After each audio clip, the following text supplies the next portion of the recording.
Hello, listeners, and welcome to your favorite tech and business podcast, the Tech Your Business Podcast. If you've not subscribed, please hit the subscribe button wherever. If you're on YouTube, if you're on Spotify, Apple Podcasts, wherever, just hit the subscribe button so you don't miss future episodes. And also follow us on our social media channels, which get updated with new episodes regularly. So today on the podcast is another guest episode, and we'll be talking with a guest all the way from Australia. Most times when I talk about Australia, it's just like it's another part of the world. I've never been there. I might think of going there when I start traveling again. Yes, you should. So our guest today is Mark D. Nicholls. Mark is a partner and he's the chief executive of the Information Professionals Group. The company IPG is a company which drives technological transformation in Australian organizations. So today he will talk to us about protecting data, about cybersecurity, about different things that your business would need to thrive in the current environment. So welcome to the show, Mark. Thanks, Peter. Very happy to be here. Thank you. So can you give us a little background on yourself and what you do so the audience can connect with you? Yeah, sure. Our company really started focusing some years ago on how major corporations and government clients, how they actually implement digital transformation.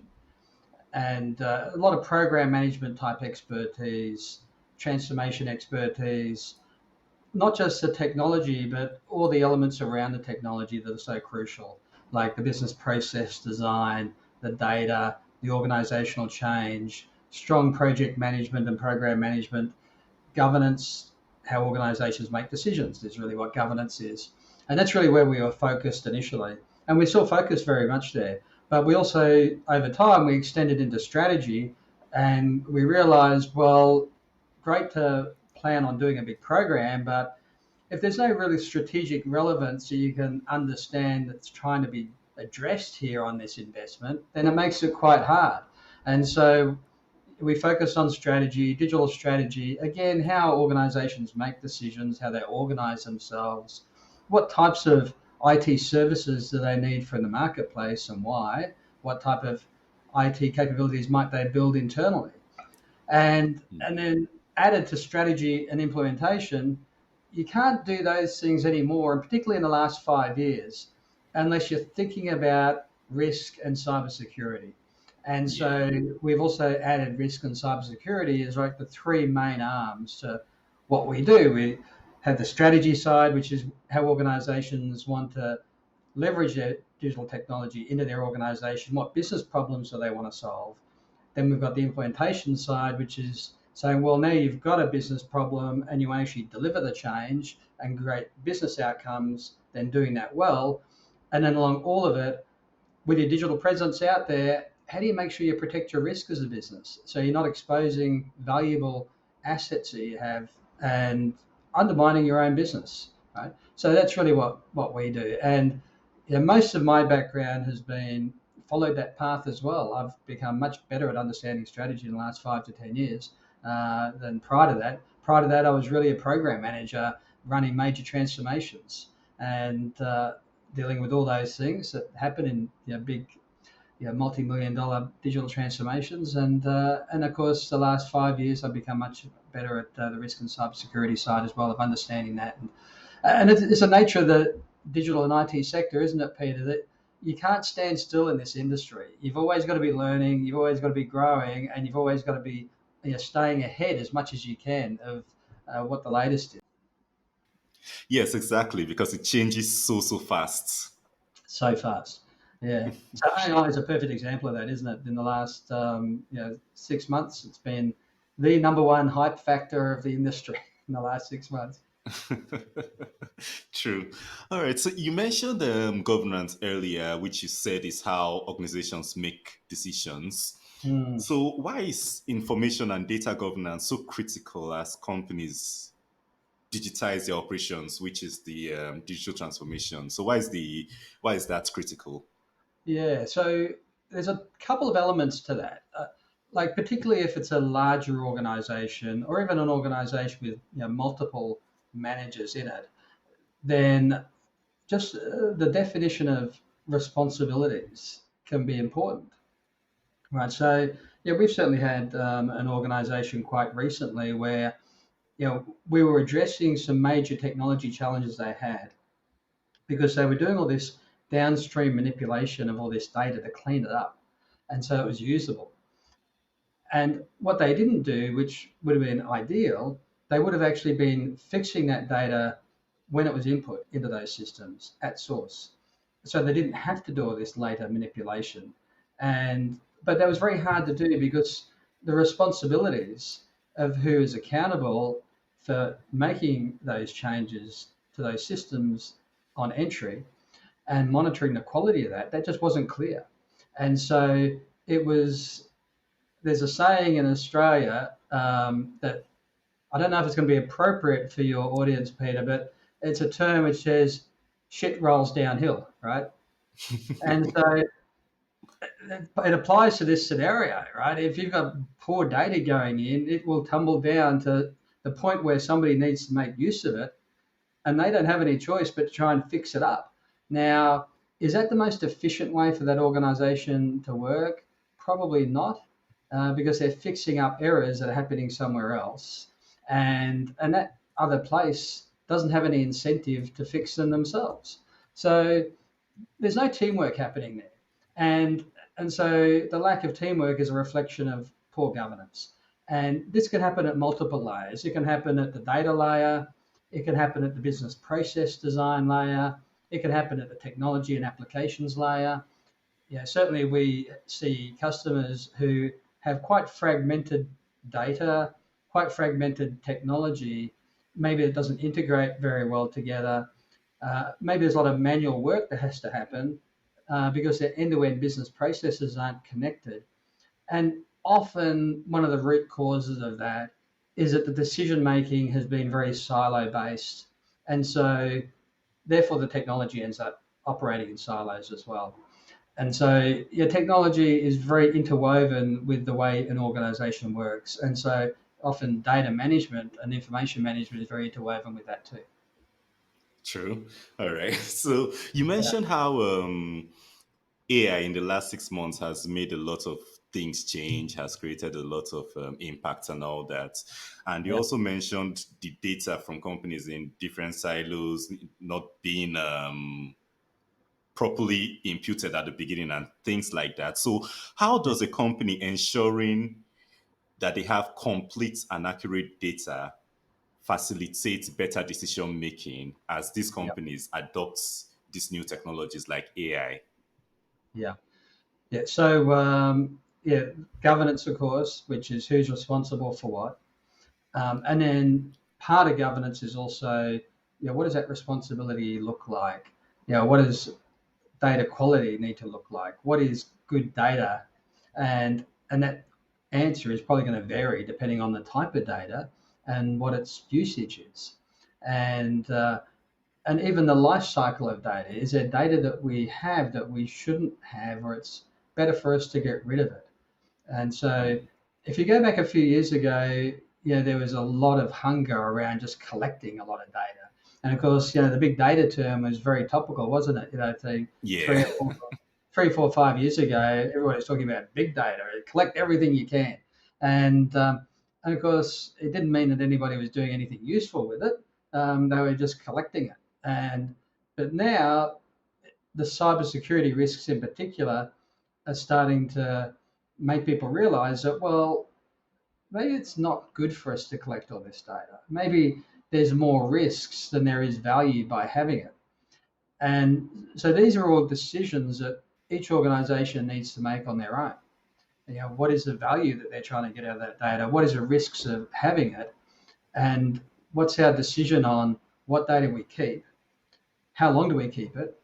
Maybe we don't keep it at all, and what the quality needs to be if we are going to keep it, and what's our usage. So these are important questions, particularly as organizations grow and they get more data. These are all important questions to ask.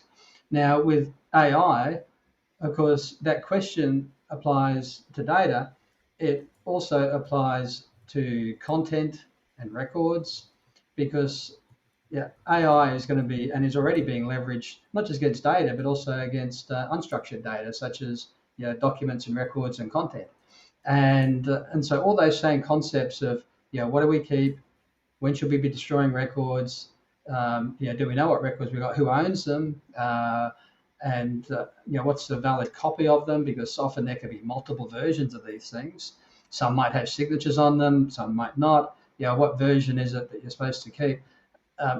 Having all those definitions over time can be helpful, and then when you've got those, then you can start reliably using them into some sort of AI engine. So AI is very early days in terms of sophistication, but already we can start using content, we can start using records. But if we're not thoughtful about what we're using and why we're using them, then AI could give us misleading results, or it could be very basic risks, like we're dropping documents into an AI engine, which maybe resides in some country where we don't want that document to reside, um, or we might be getting results out of that AI engine which is not as balanced as it could be because of the bias elements that some AI engines might have. Or there's a concept of AI hallucination, which I'm sure you've heard about, which is basically Yeah, it just makes things up, right? Like I've had so many examples of that, where it just makes stuff up. You got to be validating it as much as possible true, as well. Yeah. true. All right. So when you talk about the issue of collecting data, collecting a lot of data, when you look at it, of recent, even governments have become really interested in companies collecting, in how companies collect and handle this data. For instance, my business is incorporated in the UK, so it's covered by the GDPR, that is General Data Protection Regulation. And Yeah. because of that, you have to be careful what you collect and how long you keep it and who has access to it. Yeah. So for companies, how do companies determine appropriate access controls, especially when they are growing large amounts of data? What models or frameworks would you suggest would help them guide the decisions of who has access to what data? Yeah. Yeah. So there's good data management, information management frameworks out there to be able to organize how you treat data, how you categorize it, and what the life cycle of that data needs to look like. Data and information, let's say information more broadly, because it includes records. And so there is good life cycle, good frameworks out there, like for instance, the DMBOK and others like that, which can be useful for lay people to look at.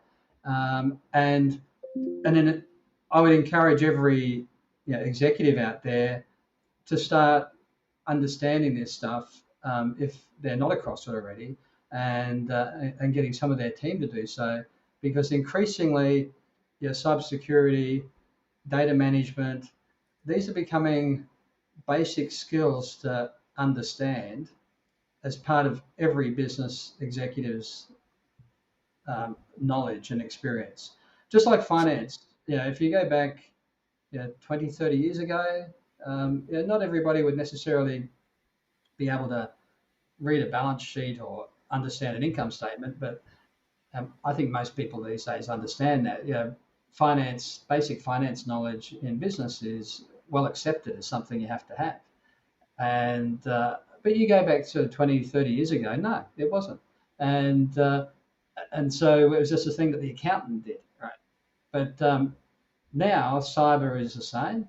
It's something that at a time, and IT has been through this journey as well, hasn't it, Peter? Where and that still happens in some organisations. Is people will think, hang on, IT is a thing that IT department looks after, not something that I as a business executive need to be worried about. But that doesn't create the partnering element, because the IT isn't just something that the IT department can do on their own. It actually needs to have a drive coming from the business to define what business problems are we trying to solve here, True. what business risk are we trying to deal with, and how do I get the expertise from the IT department to actually work with us to work out what we do together. And cybersecurity is the same. At its heart, it's a business risk, just like every other risk. And so business people also need to be well educated on what that means for their business and what risk are they willing to tolerate, and how do they work with the cybersecurity professionals to work out what they do, what they're willing to tolerate, and therefore they don't need to do. And so there's a big educational component there for every executive to slowly start, you know, keeping on top of this stuff. I'm sure your audience is aware of this, Peter. That's why they're listening to your podcast, right? Definitely. And so they're on the right track. Maybe I'm talking to the people who are already doing what needs to be done. You're probably talking to bots. All right. So for companies, you talked about digital transformation earlier. So for companies who are just beginning their digital transformation journey, how would you advise them to determine where to place their priorities and how to pace this transformation? Yeah, it probably depends on whether they're in an existing company and they're transforming what they're doing already, or if it's a greenfields environment. And so, greenfields environment, of course, is a lot easier. If there's a blank slate, then it's much easier to build. If it's an existing organization, then there's a lot more change that has to happen, and means people have to let go of existing practices and systems and approaches in order to transform. So, how do an organization make those choices? In the early days, starts with the business, right? It's starting with, well, what are our business priorities? What are we trying to do as a business over the next 3, 5 years? What are the key problems that we need to address in order to achieve those objectives over this next, say, 3 to 5 years? And which of those align with technology? What are the technology elements that can help us? What are the technology elements that are going to get in our way? And then you start getting a list of items, and then you can start to prioritize that list, prioritizing it based on urgency, prioritizing it based on the return you might get, perhaps the risks that you're willing to tolerate. Like incremental change is lower risk, but it can also take longer if you've got some big shifts to do.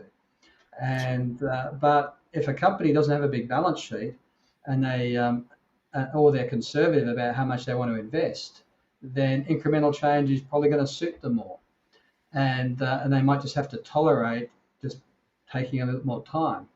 But then they can also switch strategy partway through. So they might go, right, well, let's start with a slow incremental approach. We've decided what our key objectives are, and we're going to slowly work our way towards them. But maybe over a year, they're getting better at this, and they built internal capability, and they can do it better, and maybe they can do it bigger, and so they can start taking bigger jumps and investing more to do it quicker. So yeah, I think it starts with a business problem. You've got to think about your own individual circumstances in terms of risk and spend, and then think about this as a continuous journey to be building capability. And the more capability you have in digital transformation, the more successfully you'll be able to do it in the future. And that links to an assumption here, Peter. We kind of covered it before, but the assumption in everything I said here is that this isn't a one-off step. So if you're embarking on a digital transformation, it's not like you do it once and then you can sit on your hands for another 10 years. The nature of industry, the way in which digital technology is so pervasive to every industry, is that this is a capability you need to have in your organization. And so think about it that way. How do you build that capability using these initial digital transformation priorities you have as your first steps, and then over time build that to the level you need it to be sustainable? Hmm. Nice. All right. So earlier you said for the process to be beneficial to the company, both the business unit and the IT unit have to be aligned. Yeah. Yes, before they create anything. So for larger organizations, what are some common barriers you've seen that prevents the executives, IT staff, and business units getting aligned on these tech roadmaps? And how can these gaps be bridged? Yeah. So so it would be just a lack of leadership slash a lack of governance. And by governance, we're really talking about the way in which the leadership can work, the mechanics of it. And so, yeah, every organization needs to have a way of making whole of organization decisions around digital technology. And if they don't have that, they should put that in place. That would be number one. Now, does that mean that that's going to solve all the problems? Well, probably not. It might expose the problems because if there's differences in priorities and perspectives across your organization, then they might have not been noticed before because nobody's really addressing them.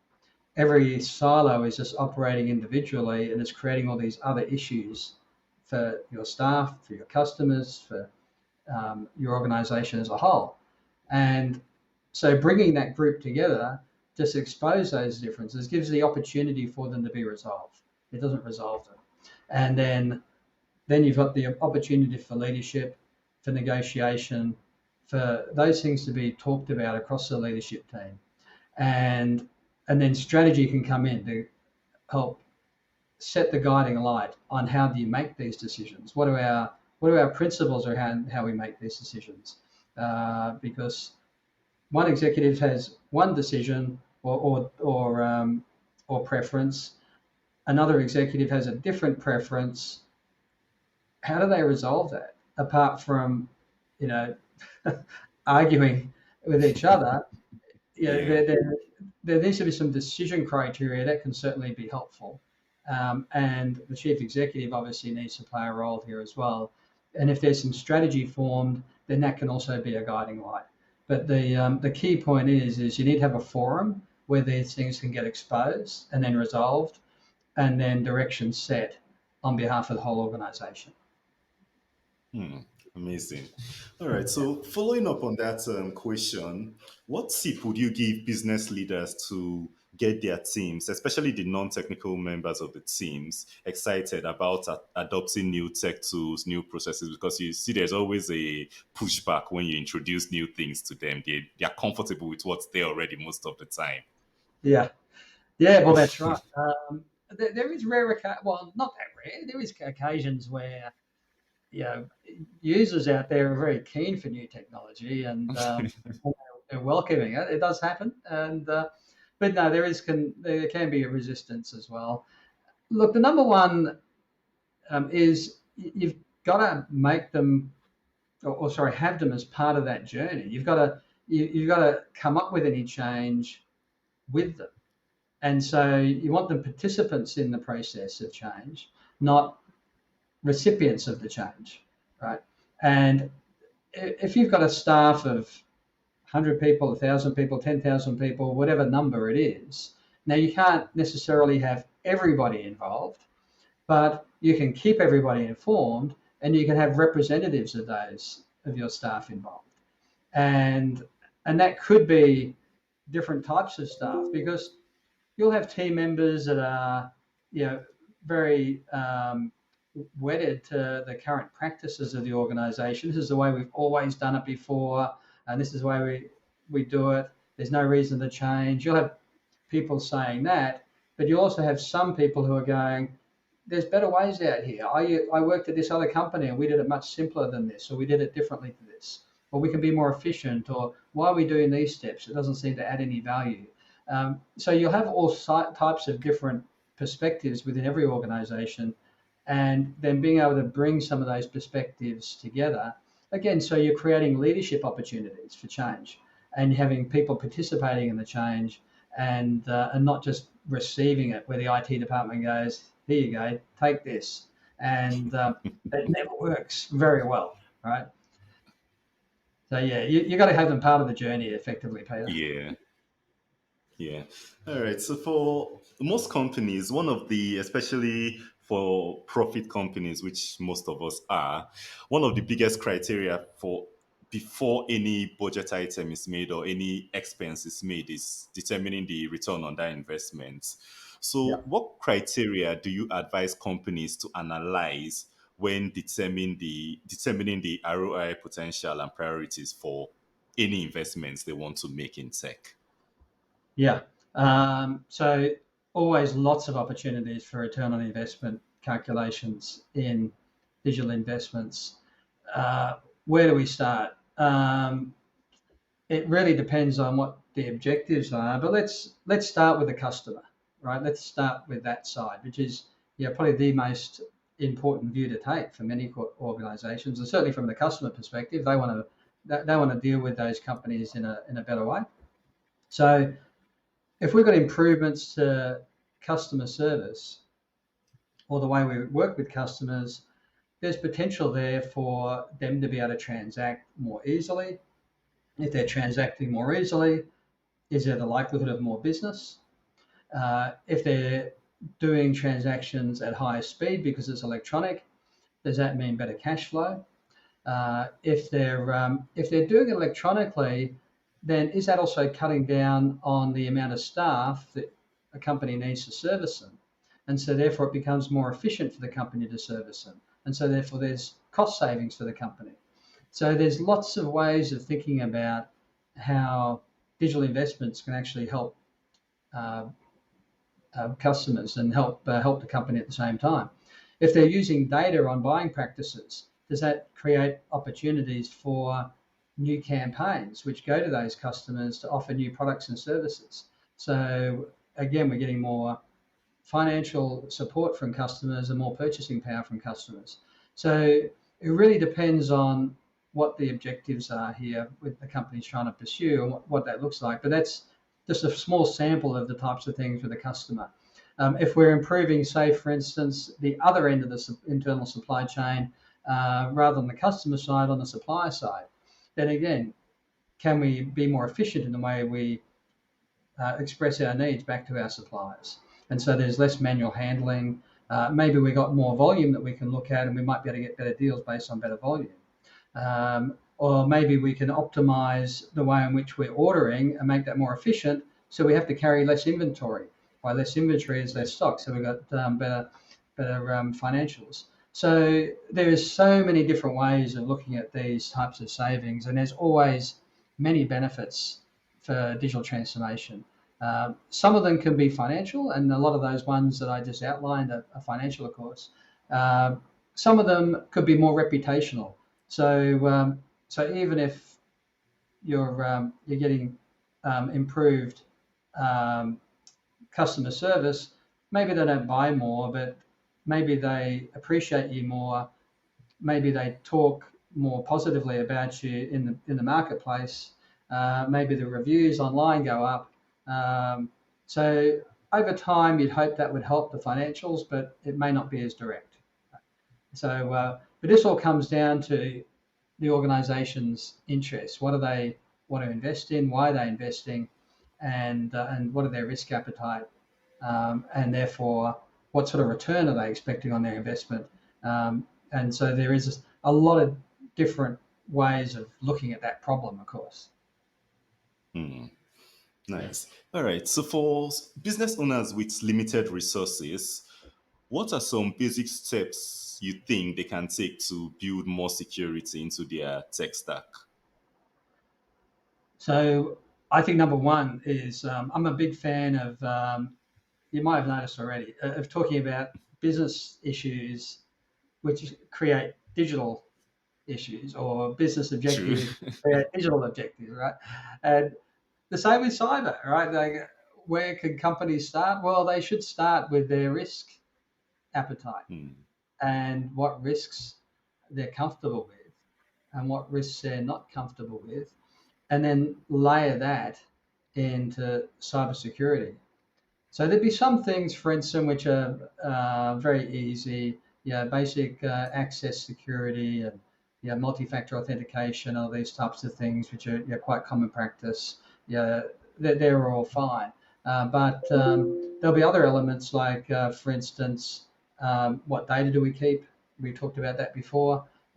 What data do we hold? What data do we get rid of? Um, Third-party supplier agreements. To what extent do we put obligations on third parties? To what extent do we actually audit or review third parties to see whether they're complying with those obligations? Those things cost money. So you could eradicate that risk, but you might be going bankrupt paying for eradicating that risk because it's such high cost, right? So there's a balance here in all of these, and you can always do more in cybersecurity, and you have to stop somewhere. And so ideally, you want business people within your organizations helping determine where you stop on cybersecurity protections. And that should be business risk assessment, which is actually guiding that decision. Hmm. All right. So over to your business, that's the Information Professionals Group. Compared to other larger consulting firms, what makes IPG uniquely suited to guide enterprises through these complex digital transformations we've been talking about? Yeah. Thanks, Peter. So, a few things I think. Number one is, you know, we know a lot about the digital marketplace. We know about a lot of products, a lot of services, a lot of service providers, but we actually don't sell that stuff. We don't sell products. We stay very independent from that. And all the advice, all the support, all the direction we provide is not specific to a product because we don't earn money out of selling you a particular product. All everything we do is all centered around what is going to be best for your business, and the business is the second part of it, which I think you've probably got that picture already, which is, it is about business outcomes for us. It's about what's going to make a difference. Technology is a means to the end. It's not the end, right? The business success is the end. That's what everybody's looking for. And so technology is about that. And so that's where we always start. We go, right, well, what's the business outcomes that you're trying to achieve? And then how do you get organized? How do you make good decisions? How do you get the right products and services without trying to sell a particular one because we have any interest in that? You know, what products and services are going to suit you best?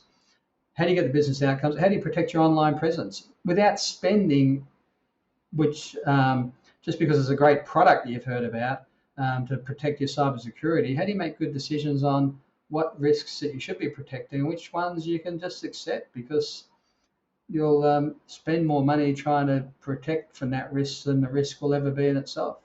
Right? So that's where we play. And so we work with all the high profile customers in Australia in government and increasingly in corporate sectors, and so we're always sitting on the with the business interests in mind. How do the technology actually support you? Not how does the technology do its bit? Right? Ignorant of the business. Right? So you talked earlier about your career before IPG and IPG also. So if we were to go back to the beginning, to the start of your career, and you had an opportunity to talk to your younger self, what's the biggest piece of advice you would give to your younger self to get to the destination you want to faster? Oh, that's a very deep and meaningful question, Peter, to finish on. I've heard this question asked of others. I've never thought about how I'd answer it. uh, well, I'd probably tell myself, yeah, around about this year, a particular year in the future, go and get trained up in cybersecurity. And a Hmm. different year in the future, go and get trained up in cloud computing. In a different year, go and get trained up in a whole bunch of different technologies which become incredibly in demand at those times. So that you have the right place at the right time. I think that would be a very effective career strategy. True. And not only that, is whereabouts in the world to go to make maximum amounts of benefit from knowing what that is. I mean, obviously, the Silicon Valley probably would be quite popular, but it wouldn't be the only location. True. But what technology, where should I be, and how should I sort of navigate my career to stay in a very populous demand environment? I think that's the thing with IT. It changes so fast, so you have to just keep changing with it. Correct. Exactly. All right. So I actually like asking that question because everybody, the listeners, all of us, we're at different stages in our career, and probably things your younger self would have loved to know would be things someone at that level too would love to know. So for IT, keep Yeah. learning, and be Yeah. ready to adapt. Completely. Yeah. Completely. Yeah. I don't think anybody survives in this industry without doing that, Peter. Honestly, Yeah. honestly. All right. So we our audience is mostly business owners, different parts of the world who want to improve their business, who want to use tech to make their businesses better. So for the audience, for the listeners, what piece of advice would you like to leave them with that you feel would be have the biggest impact on them? Uh, well, they're listening to your podcast, so they obviously have an interest. And I would imagine that interest means that they're taking some action. And hopefully they are. And I think that's the key is that just keep learning and trying and experimenting a little bit.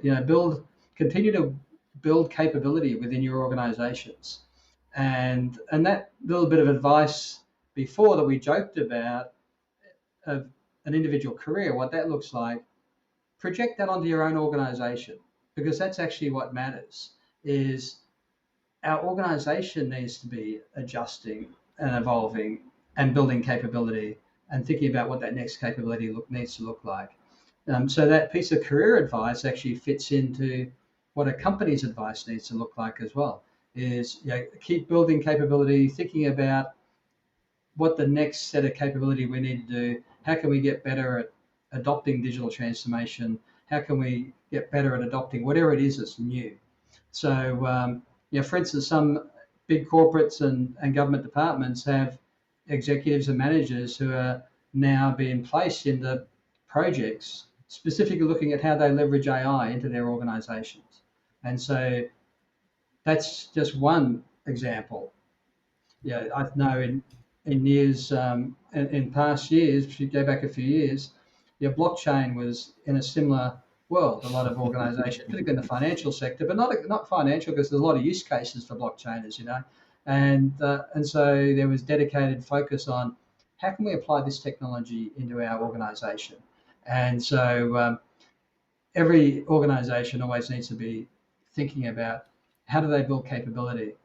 If you look at some of the big sliding doors moments, I think one of the most notable ones is the Amazon, Borders, and Barnes and Noble story when Barnes and Noble and Borders were tracking along as being in-store experiences, Yeah. and then Amazon came along with their mail order and internet ordering, and they were very very well at it. And Barnes and Noble, they also introduced it as well.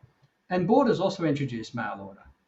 Borders, though, decided that it wasn't actually a great thing for them. They really wanted to focus on the in-store. And so they decided to keep mail order available, but they asked Amazon to do it for them. And Oh, so they saw it as really a commodity service, something that they don't really need to be good at. And to some degree, mail order is delivering books via mail, but more importantly, it's about how do you deal with customers in a more electronic world, right? They're not coming into the store, but I still want to have a relationship with them and I still want to service them and look after them. And so Amazon was learning how to do that.